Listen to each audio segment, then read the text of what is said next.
Pergi ke sungai memancing ikan. Ikan dipancing, ikan arwana.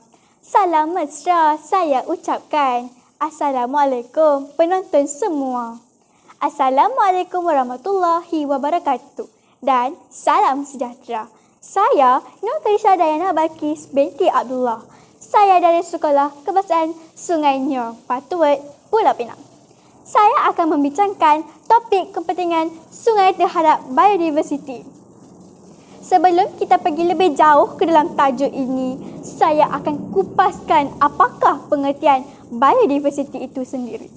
United Nations Earth Summit pada tahun 1992 telah mendefinisikan kepelbagaian biologi atau biodiversiti sebagai kepelbagaian antara organisma hidup dari pelbagai sumber yang melangkau ekosistem akuatik dan sebahagian daripada ekosistem yang kompleks.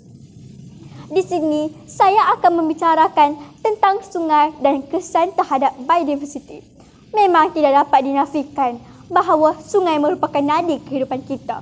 Namun begitu, selaras dengan peralihan zaman, masalah pencemaran air semakin menjadi-jadi. Pencemaran yang berlaku telah mengakibatkan kawasan tadahan air dimusnahkan. Hal ini juga telah banyak memberikan implikasi yang buruk kepada manusia dan hidupan lain, terutamanya hidupan akuatik. Pembuangan sampah sarap dan sisa toksik ke dalam sungai telah membawa kepada pencemaran sungai. Sungai yang tercemar mudah menyebarkan penyakit seperti penyakit kencing tikus. Lama-kelamaan, dunia juga akan menghadapi krisis bekalan air bersih. Dengan ini, kita wajiblah mengekalkan kebersihan sungai sebelum keadaan sungai menjadi teruk kerana bak kata pepatah, sediakan payung sebelum hujan. Sejak zaman lampau lagi, sungai telah memainkan peranannya yang penting dalam kehidupan harian kita. Sungai merupakan sumber bekalan air yang utama kepada manusia dan haiwan. Manusia menggunakan air untuk pelbagai tujuan sebagai air minuman dan kegunaan domestik. Bekalan air yang bersih sangat penting dalam kegunaan harian. Lazimnya, bakteria pada permukaan yang akan mempengaruhi kesihatan kita. Lanjutan itu, kita akan menghidap sesuatu penyakit. Oleh itu, cintailah sungai kita dengan memelihara sungai supaya dapat memastikan bekalan air bersih yang berterusan.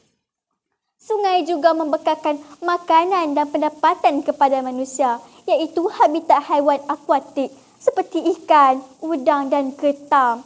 Menurut laporan yang dikeluarkan oleh Kementerian Kesihatan, sumber protein yang terdapat dalam haiwan akuatik sangat tinggi.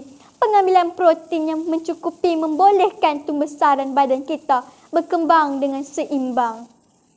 Sementara itu, sungai mewujudkan peluang pekerjaan dan menambahkan pendapatan. Hal ini kerana sungai memberi rezeki kepada mereka yang menetap berhampiran sungai dengan melakukan aktiviti menangkap hasil sungai. Peranan sungai juga dapat dilihat apabila sungai dijadikan sebagai tempat rekreasi dan pelancongan. Hal ini kerana sungai mempunyai lanskap yang menarik. Sebagai contohnya, Endau Rompin yang terletak di legih sungai Endau dan Sungai Rompin telah dijadikan sebagai kawasan rekreasi yang menjadi tarikan pelancong. Pelbagai aktiviti boleh dijalankan di kawasan tersebut seperti berkayak, menjejaki hutan, memancing dan berkelah. Selain itu, sungai digunakan untuk menjana hidroelektrik dengan membina empangan untuk membekalkan sumber tenaga elektrik kepada rakyat. Empangan yang dibina juga berpotensi menjadi suatu kawasan pelancongan yang menarik. Secara langsung dan tidak langsung, sektor pelancongan negara akan berkembang pesat. Sungai juga memainkan peranannya sebagai media pengangkutan dan perhubungan.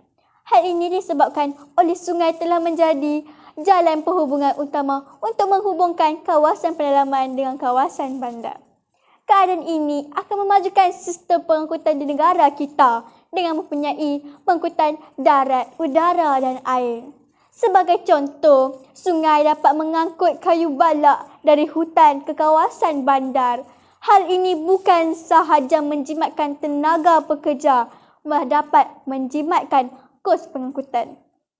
Kesimpulannya, sungai memainkan peranan yang besar dalam membekalkan makanan dan minuman kepada manusia.